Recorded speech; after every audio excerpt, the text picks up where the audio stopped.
Hello everyone. तो आज की इस वीडियो में हम लोग बात करने वाले हैं 8 अप्रैल से लेकर के 10 अप्रैल के बीच में जितने भी करंट अफेयर के इम्पॉर्टेंट क्वेश्चन होंगे उन सभी को हम लोग यहाँ पे डिस्कस करेंगे। तो चलिए शुरू करते हैं अपने क्वेश्चन को। उससे पहले आप सभी का स्वागत है हमारा चैनल इन्फो गुंजन पे। और जो लोग भी इस चैनल को लाइक सब्सक्राइब नहीं किए हैं प्लीज़ लाइक सब्सक्राइब कर लेना और वीडियो को शेयर भी कर देना, वीडियो को लाइक भी कर देना अगर वीडियो अच्छा लग रहा हो तो अब शुरू करते हैं अपने पहले क्वेश्चन को। और अब हमारा जो पहला क्वेश्चन है, क्वेश्चन में आपसे पूछा जा रहा है कि हाल ही में सिटी ऑफ ऑनर से किसे सम्मानित किया गया है। सिटी ऑफ ऑनर अभी जो है इस सम्मान से जो है किसको सम्मानित किया गया? प्रधानमंत्री नरेंद्र मोदी जी को, राष्ट्रपति द्रौपदी मुर्मू, गृह मंत्री अमित शाह जी को, वित्त मंत्री निर्मला सीतारमण को। तो इसका राइट आंसर हो जाएगा ऑप्शन नंबर बी, राष्ट्रपति द्रौपदी मुर्मू को अभी रिसेंटली सिटी ऑफ ऑनर से सम्मानित किया गया है। ठीक है, ये राष्ट्रपति की अगर हम बात करें तो राष्ट्रपति द्रौपदी मुर्मू 7 से लेकर के 10 अप्रैल के बीच में 2 कंट्री के दौरा पर थी, जिसमें 7 और 8 अप्रैल को इन्होंने पुर्तगाल में दौरा किया और 9 और 10 अप्रैल को क्या किया, इन्होंने स्लोवाकिया में इन्होंने दौरा किया। ठीक है, यहाँ पे पुर्तगाल की जो राजधानी लिस्बन है वहाँ पे इनको इस अवार्ड से सम्मानित किया गया, जिसे सिटी ऑफ ऑनर के नाम से जानते हैं। 27 साल के बाद पहली ऐसे राष्ट्रपति हैं जिनको यहाँ पर जो है जाने का मौका मिला है, पुर्तगाल में जाने का मौका मिला है और इस ऑनर से इनको सम्मानित किया गया है। ये हैं राष्ट्रपति द्रौपदी मुर्मू। द्रौपदी मुर्मू की अगर हम बात करें तो इन्होंने ये अभी हमारे प्रेजेंट टाइम की क्या है, राष्ट्रपति हमारे देश की हैं। इससे पहले ये गवर्नर रह चुकी हैं, कहाँ की? झारखंड की गवर्नर भी रह चुकी हैं। ठीक है, अगर हम बात करें राष्ट्रपति श्रीमती द्रौपदी मुर्मू ने कल यानी कि 8 अप्रैल को पुर्तगाल के लिस्बन के सिटी हॉल में आयोजित एक समारोह में लिस्बन के मेयर से लिस्बन शहर का सिटी ऑफ ऑनर प्राप्त किया है। हम भारत पुर्तगाल द्विपक्षीय संबंधों के 50 वर्ष होने का उत्सव मना रहे हैं, यानी कि भारत और पुर्तगाल के जो आपके रिलेशन हैं उनके 50 वर्ष पूरे होने के उपलक्ष्य में इसको सेलिब्रेट किया जा रहा है और यहीं पर इनको लिस्बन शहर का जो है सिटी ऑफ ऑनर से इनको सम्मानित किया गया है। पुर्तगाल की राजधानी लिस्बन है। यहाँ के जो प्रेजेंट टाइम के प्रेसिडेंट हैं वो कौन है? मार्सिलो रेबेलो यहाँ के प्रेजेंट टाइम के राष्ट्रपति हैं और यहाँ की जो मुद्रा है वो यूरो है। ठीक है, चलो आगे बढ़ते हैं और आते हैं अगले क्वेश्चन की तरफ। क्वेश्चन में आपसे पूछा जा रहा है 8 अप्रैल 2025 को प्रधानमंत्री मुद्रा योजना के 10 साल पूरे हुए हैं। आपको बताना इस योजना को शुरू कब किया गया था। तो इस योजना को 2015 में 8 अप्रैल 2015 को इस योजना को शुरू किया गया था प्रधानमंत्री नरेंद्र मोदी जी के द्वारा, ताकि जो भी नए व्यवसाय शुरू करने वाले हैं, एंटरप्रेन्योरशिप हैं, उनको क्या किया जाए, लोन प्रोवाइड कराया जा सके। इसलिए इस मुद्रा को क्या किया गया है, शुरू किया गया है, प्रधानमंत्री मुद्रा योजना। इसके ही 10 साल रिसेंटली पूरे हुए हैं। इसके उपलक्ष्य में क्या किया गया है, यहाँ पे प्रधानमंत्री मोदी का संबोधन यानी कि यहाँ पे किया गया है। तो 8 अप्रैल 2025 को भारत में प्रधानमंत्री मुद्रा योजना के 10 साल पूरे हो चुके हैं। प्रधानमंत्री मुद्रा योजना PMMY प्रधानमंत्री का प्रमुख कार्यक्रम, जिसका उद्देश्य है वित्त पोषित न होने वाले सूक्ष्म उद्यमों और छोटे व्यवसायों को वित्त पोषित करना, यानी कि ऋण प्रोवाइड करना। जो भी छोटे उद्यम या फिर व्यवसायी हैं जिनका अपना कोई स्टार्टअप था और वो स्टार्टअप जो है किसी कारण से बंद हो चुका था, उनको इस स्टार्टअप को शुरू करने के लिए वित्त पोषित करने यानी कि ऋण प्रोवाइड करवाने के लिए इस मुद्रा योजना को लाया गया था। चलिए आगे बढ़ते हैं और आते हैं अपने अगले क्वेश्चन की तरफ। क्वेश्चन आपसे पूछा जा रहा है तीनों सेनाओं का महिला जल यात्रा अभियान, जिसका नाम है समुद्र प्रदक्षिणा, ये कितने दिनों की यात्रा रहेगी? तो ये यात्रा रहेगी 55 दिनों की। 55 दिनों की यात्रा जो कि तीनों सेनाओं, थल सेना, जल सेना, वायु सेना, इनकी 12 महिला इसमें शामिल होंगी। इनको जो है समुद्र प्रदक्षिणा के तहत जो है ये जो आपका पहल है, इसके तहत 55 दिनों की यात्रा कराई जा रही है, ताकि नारी शक्ति की जो अदम्य भावना है उसको क्या किया जाए, बढ़ावा दिया जा सके और लैंगिक समानता को बढ़ावा दिया जा सके। इसलिए ये जो यात्रा हो गई मुंबई से सेशल्स के बीच में और वापस मुंबई में ये फिर आएंगे ये लोग। जल यात्रा अभियान समुद्र प्रदक्षिणा 7 अप्रैल से शुरू हो रहा है और ये 30 मई 2025 तक ये यात्रा चलने वाला है। पूरे 55 दिनों का यात्रा होगा। भारतीय सेना, वायु सेना, इन सभी की 12 सदस्यीय महिला और चालक दल के साथ यह अभियान IASV त्रिवेणी ये जहाज का नाम है, जिसपे ये सवार होकर के मुंबई से सेशल्स और वापस मुंबई में आएंगी। पूरे 4000 समुद्री मील की ये क्या होगी, 55 दिवसीय यात्रा होगी। यह अग्रणी पहल नारी शक्ति की अदम्य भावना और समुद्री प्रयासों में लैंगिक समानता को बढ़ावा देने के लिए इसको आयोजित किया जा रहा है। चलो आगे बढ़ते हैं और आते हैं अगले क्वेश्चन की तरफ। और अगला क्वेश्चन आपसे पूछा जा रहा है, हाल ही में चर्चा में रहा मुकुंदरा टाइगर रिजर्व किस राज्य में स्थित है। यहाँ पर जो है अभी आग लग गई थी, इसलिए ये चर्चा में है। आपको बताना है कि ये टाइगर रिजर्व किस राज्य में स्थित है। तो ये टाइगर रिजर्व कहाँ पे है, राजस्थान में स्थित है।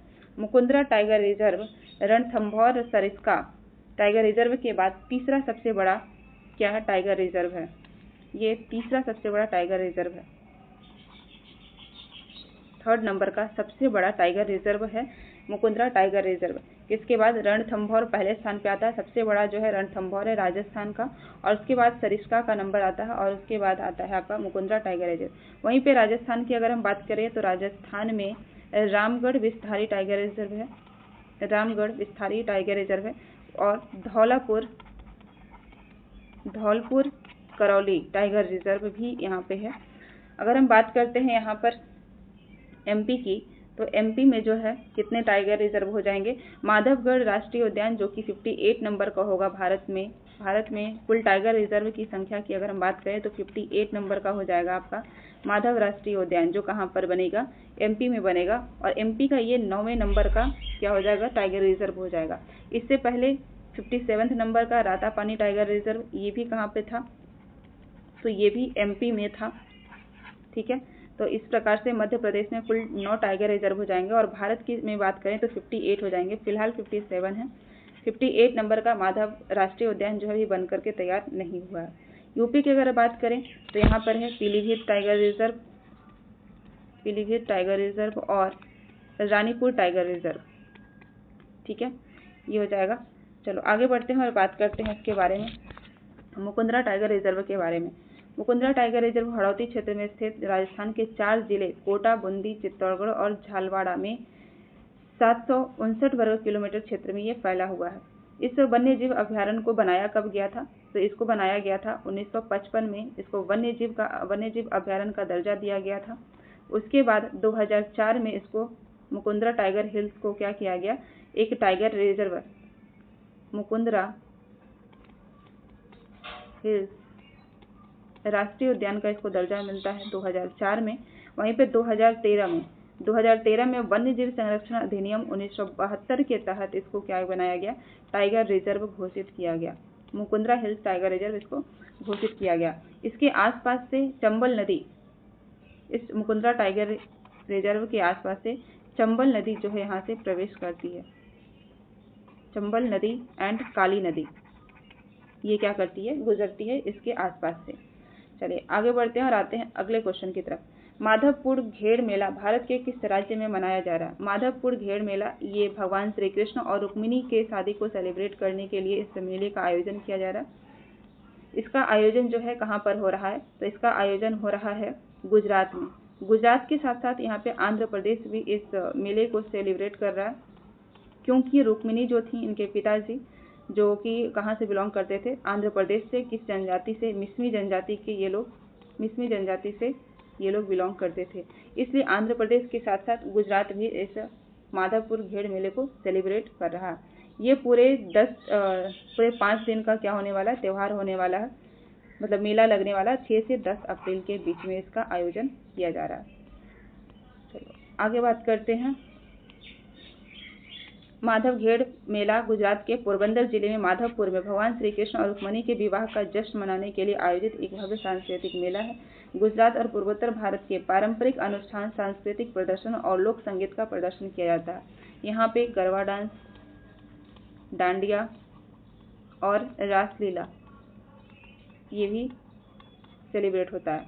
ठीक है, चलिए नेक्स्ट क्वेश्चन पे बढ़ते हैं और क्वेश्चन नंबर 6 में पूछा जा रहा है आपसे, हमारी परंपरा हमारी विरासत पहल के तहत एक दिवसीय राष्ट्रीय स्तर का इस कार्यक्रम का आयोजन किस राज्य या केंद्र शासित प्रदेश में किया जा रहा है। तो इसका आयोजन दिल्ली में किया जा रहा है। कहाँ पे, दिल्ली में। जो जनजाति हैं, जो ट्राइबल लोग हैं, जनजातियों के संस्कृतियों को बढ़ावा देने के लिए, जनजातियों के संस्कृति को बढ़ावा देने के लिए इसका आयोजन किया जा रहा है।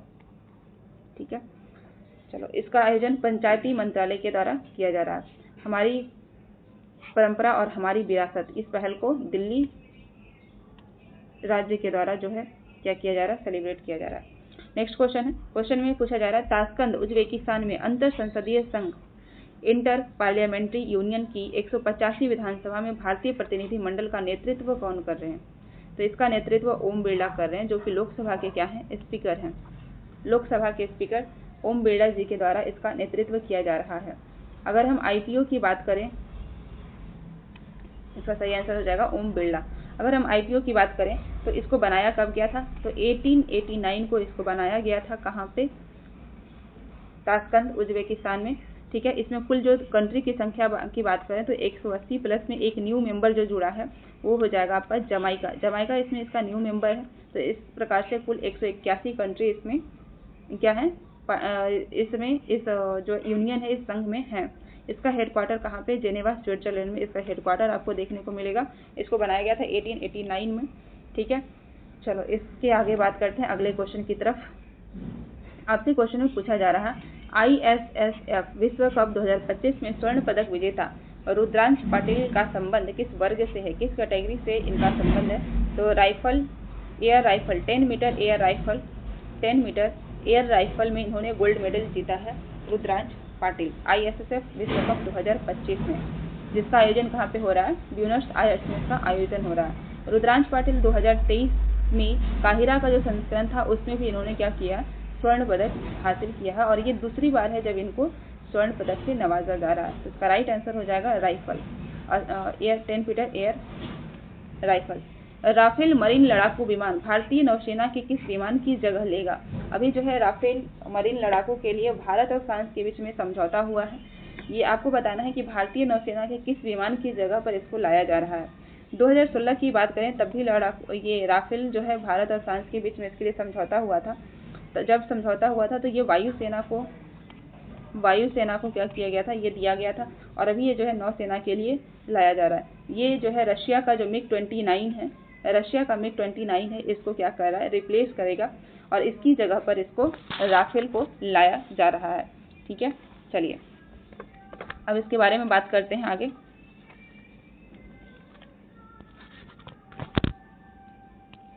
इसका राइट आंसर हो जाएगा ऑप्शन नंबर सी। यह सौदा भारत और फ्रांस सरकार के बीच में हुआ। ये जेट भारत के विमान वाहक पोत INS विक्रमादित्य और स्वदेशी रूप से विकसित INS विक्रांत से क्या होंगे, संचालित होंगे। राफेल मरीन लड़ाकू विमान पुराने हो रहे रशिया का MiG-29 के बेड़े की जगह लेगा। राफेल लड़ाकू विमान का निर्णय फ्रांसीसी एरोस्पेस कंपनी डसॉल्ट एविएशन के द्वारा किया जाता है। यानी कि जो राफेल है वो किस कंपनी के द्वारा बनाया जाता है? तो डसॉल्ट कंपनी, जो कि कहाँ की कंपनी है, फ्रांस की कंपनी है। अभी जो राफेल आ रहा है जिसका नाम है राफेल एम, इसको बोला जा रहा है 2029 तक इसका पहला जो है पहला राफेल जो है आएगा, और 2031 तक कुल जो है आपका 26 राफेल को यहाँ पे लाया जाएगा। 2016 की बात करें तो यहाँ पे वायुसेना के लिए लाया गया था। तब इसके लिए जो अमाउंट था 59,000 करोड़ रुपीज़ जो यहाँ पे अमाउंट यहाँ पे डिक्लेयर किया गया था। और अभी 2025 की बात करें तो यहाँ पर 63,000 करोड़ रुपए की यहाँ की बात की जा रही है। ठीक है, तो भारतीय नौसेना की जो मारक क्षमता है उसको बढ़ाने के लिए यहाँ पे 26 राफेल को फ्रांस से भारत खरीद रहा है। अगला क्वेश्चन है, क्वेश्चन में आपसे पूछा जा रहा है भारतीय प्रबंधन संस्थान IIM अहमदाबाद और भारतीय विदेशी व्यापार संस्थान किस देश में अपना पहला विदेशी परिषद खोलने जा रहा है? तो ये हो जाएगा संयुक्त अरब अमीरात का दुबई में इसकी जो है एक आप बोल सकते हो एक इसकी जो है संस्था यहाँ पे खुलेगी। इससे पहले जो है दुबई UAE के जो है कहाँ पे, अबू धाबी में, UAE के अबू धाबी यहाँ पे भारतीय प्रौद्योगिकी संस्थान दिल्ली की एक जो है संस्था यहाँ पे ओपन की गई है। चलो इसके बारे में बात करते हैं। तो इसका सही आंसर हो जाएगा संयुक्त अरब अमीरात दुबई में। भारतीय प्रबंधन संस्थान IIM अहमदाबाद और भारतीय विदेश व्यापार संस्थान IIFT दुबई में संयुक्त अरब अमीरात में अपना पहला विदेशी परिसर खोलेगा। अगर यहाँ पे संयुक्त अरब अमीरात की बात करें तो ये संयुक्त अरब अमीरात है, इसकी राजधानी दुबई है। यहाँ के शासक कौन है? शेख मोहम्मद बिन राशिद अल मखदूम। ये अभी जो है भारत के दौरे पर आए हुए थे, तो इसके द्वारा इन्होंने क्या किया, भारत के दौरे पर आए थे तो नई दिल्ली और मुंबई का इन्होंने क्या किया, दौरा किया। और उसी टाइम पे रक्षा मंत्री के साथ इन्होंने क्या किया है, ये डिक्लेयर किया है कि यहाँ पे एक परिसर खोला जाएगा IIM अहमदाबाद और IIFT की एक संस्थान को यहाँ पे खोला जाएगा। नेक्स्ट क्वेश्चन है, क्वेश्चन में आपसे पूछा जा रहा है किस समिति में क्षेत्रीय ग्रामीण बैंक के एकीकरण की सिफारिश की गई है? एकीकरण ग्रामीण बैंक के एकीकरण की सिफारिश किस समिति ने किया है? सुरेश तेंदुलकर समिति, IT वाय समिति, डॉक्टर BS व्यास समिति या फिर मीरा सेठ समिति? तो इसको किस समिति के द्वारा इसको वो डिक्लेयर किया गया था? डॉक्टर VS व्यास समिति के द्वारा इसको डिक्लेयर किया गया कि जितने भी क्षेत्रीय ग्रामीण बैंक बचे हुए हैं उनके एकीकरण की सिफारिश यहाँ पर इनके द्वारा किया गया है। इसकी सिफारिश जो है क्यों किया गया है इसके बारे में जानते हैं। तो इसका राइट आंसर हो जाएगा ऑप्शन नंबर C। एकीकरण का अर्थ पहले क्या होता है इसके बारे में हम लोग यहाँ पे जानते हैं। चलो बात करते हैं एकीकरण की। एकीकरण का अर्थ होता है दो या अधिक कंपनियों का संयोजन करके एक नई कंपनी बनाना। क्या होता है? एकीकरण। RRB के एकीकरण की प्रक्रिया भारत सरकार के द्वारा 2005 और 6 में शुरू की गई थी। बैंकिंग प्रणाली के कृषि और संबंधित गतिविधियों के लिए ऋण प्रवाह पर डॉक्टर VS व्यास समिति 2004 की सिफारिश की गई और तब से इसको शुरू किया गया। ग्रामीण बैंक पर नरसिंघम समिति 1975 की सिफारिश पर क्षेत्रीय ग्रामीण बैंक की स्थापना हुई थी। अगर क्षेत्रीय ग्रामीण बैंक की स्थापना की बात करें तो किस समिति के द्वारा? नरसिंघम समिति के द्वारा। लेकिन इसके एकीकरण की बात करें तो वो हो जाएंगी VS व्यास समिति के द्वारा। इसको 2004-5 से जो है एकीकरण की प्रक्रिया शुरू हुई है। इस बार 2025 में ये चौथा चरण है जहां पर 10 राज्य प्लस 1 UT को मिलाकर के 26 RRB यानी कि 26 जो रीजनल बैंक हैं उनको क्या किया जाएगा, यहाँ पे एकीकृत किया जाएगा यानी कि इनका विलय किया जाएगा। इस प्रकार से कुल अब जो है ग्रामीण बैंकों की संख्या अगर भारत में देखें तो कितनी हो जाएगी? 28 ग्रामीण बैंकों की संख्या यहाँ पर हो जाएगी। और ऐसा यहाँ पर केंद्रीय वित्त मंत्रालय के द्वारा किया जा रहा है, वित्त मंत्रालय। चलो आगे बढ़ते हैं, आते हैं अगले क्वेश्चन पे। क्वेश्चन में आपसे पूछा जा रहा है भारत सरकार का कौन सा मंत्रालय है जो पोषण पखवाड़ा पहल को क्रियान्वित करने के लिए नोडल मंत्रालय है? तो ये मंत्रालय है आपका महिला एवं बाल विकास मंत्रालय। महिला एवं बाल विकास मंत्रालय अभी प्रेजेंट टाइम पे किनके पास है? श्रीमती अन्नपूर्णा देवी के पास है। अन्नपूर्णा देवी के पास ये मंत्रालय आपको देखने को मिलेगा। और अभी जो है पोषण पखवाड़ा पहल को क्या किया जा रहा है? शुरू किया गया है 8 अप्रैल से 22 अप्रैल के बीच में। ये 15 दिनों का क्या होगा? महोत्सव होगा, जिसमें और इस बार का ये 7वां संस्करण होगा, जिसमें केंद्रीय क्या बोलते हैं आपको, गर्भवती महिला, स्तनपान कराने वाली जो भी महिला होंगी, किशोरी और जो 8 साल से कम उम्र के बच्चे हैं उनमें कुपोषण को दूर करने के लिए जागरूकता पे यहाँ पे बात की जा रही है। तो भारत सरकार का कौन सा मंत्रालय है? तो ये हो जाएगा ऑप्शन नंबर B। कृषि एवं किसान कल्याण मंत्रालय की बात करें तो ये किनके पास है? शिवराज सिंह चौहान जी के पास में ये मंत्रालय आपको देखने को मिलेगा। वहीं पर संस्कृति एवं पर्यटन मंत्रालय की बात करें तो गजेंद्र सिंह शेखावत जी के पास में ये मंत्रालय है। खाद्य प्रसंस्करण उद्योग मंत्रालय की बात करें तो ये किनके पास है? चिराग पासवान जी के पास में ये मंत्रालय आपको देखने को मिलेगा। वहीं बाल एवं महिला एवं बाल विकास मंत्रालय तो अन्नपूर्णा देवी जी के पास में। पोषण पखवाड़े का 7वां संस्करण जिसकी अवधि है 8 से 22 अप्रैल। केंद्रीय महिला एवं बाल विकास मंत्रालय पोषण पखवाड़ा को क्रियान्वित करने के लिए नोडल निकाय है, यानी कि नोडल मंत्रालय, जिसका उद्देश्य है गर्भवती महिलाएं, स्तनपान कराने वाली माताओं, किशोरियों और 6 साल से कम उम्र के जो बच्चे हैं उनमें कुपोषण को दूर करने के लिए, इसमें जागरूकता बढ़ाने के लिए और सामुदायिक भागीदारी को बढ़ावा देने के लिए इस पोषण अभियान को शुरू किया गया है। नेक्स्ट क्वेश्चन है, आज है आपका 10 अप्रैल और कल था आपका 9 अप्रैल। आपसे पूछा जा रहा है विश्व होम्योपैथी दिवस किस दिन मनाया जाता है? तो ये जो आपका दिवस है ये 9 अप्रैल को मनाया जाता है। ये दिवस क्यों मनाया जाता है? ताकि होम्योपैथी से आयुर्वेद को लेकर के क्या किया जाए, बढ़ावा दिया जा सके। सॉरी, यहाँ पे राइट आंसर हो जाएगा 10 अप्रैल। ठीक है, 10 अप्रैल को ये मनाया जाता है। चलो इसके बारे में बात करते हैं। विश्व होम्योपैथी दिवस हर साल 10 अप्रैल को मनाया जाता है। यह दिवस होम्योपैथी चिकित्सा पद्धति के जनक डॉक्टर हैनीमैन की स्मृति में मनाया जाता है। इनका जन्म कब हुआ था? 10 अप्रैल 1755 को जर्मनी में। उन्होंने 1796 में होम्योपैथी की अवधारणा को प्रस्तुत किया था, इसीलिए इनकी याद में मनाया जाता है। पहली बार भारत में होम्योपैथी दिवस 2005 में मनाया गया था। डॉक्टर हैनीमैन ने होम्योपैथी को एक प्राकृतिक, सुरक्षित व प्रभावी उपचार प्रणाली के रूप में विकसित किया है। इसलिए इस दिन को हम लोग यहाँ पे सेलिब्रेट करते हैं। तो आज के सेशन में बस इतना ही। अब मिलते हैं आपसे नेक्स्ट वीडियो में, तब तक के लिए थैंक यू सो मच।